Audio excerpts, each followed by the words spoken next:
పులిహోర అన్నం ముందుగా చేసుకొని తర్వాత కడాయిలో ఆనియన్స్ నూనె పోసిన తర్వాత ఆనియన్స్ ఒక 2, కొంచెం మినపప్పు, కొంచెం మెంతులు, కొంచెం జీలకర్ర వేసి కరివేపాకు, పుదీనా, కొత్తిమీర అన్నీ వేసుకోవాలి.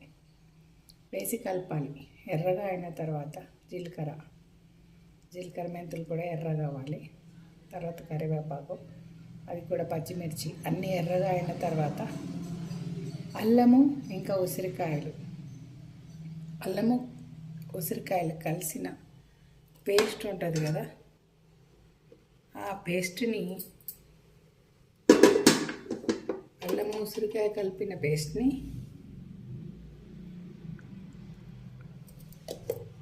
6 ఉసిరికాయలు తీసుకున్నా నేను.